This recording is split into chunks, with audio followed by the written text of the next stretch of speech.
గతంలో ఉన్నటువంటి ఎన్ఆర్జీఎస్ పథకం ఏదైతే ఉందో దాని స్థానాన్ని వేళ విబిజి రామ్జీ పేరుతో మీకు మరింత సౌకర్యంగా ఉండే విధంగా మీ డబ్బు దుర్వినియోగం అవ్వకుండా, గ్రామాలకు వచ్చేటువంటి డబ్బు దుర్వినియోగం అవ్వకుండా, ఈ యొక్క అధికారి కానీ ఒక నాయకుడు కానీ దుర్వినియోగం చేయకుండా ప్రభుత్వం కట్టుదిట్టమైనటువంటి చర్యలు తీసుకుని ఇవాళ విబిజి రామ్జీ అనేటువంటి పథకాన్ని ప్రవేశపెట్టడం జరిగింది. ఇప్పుడు జియో ట్యాగింగ్ గతంలో లేదు. పని చేసినటువంటి పని ఇవాళ తారీఖు ఇవాళ జనవరి నెల 31 తారీఖు 2026.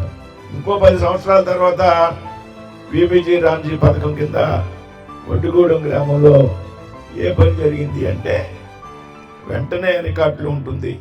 ఇప్పటి వరకు చెప్పండి, గతంలో పని ఆరాలేదు, దాన్ని డబ్బు దేని ఖర్చు పెట్టాం ఆరాలేదు.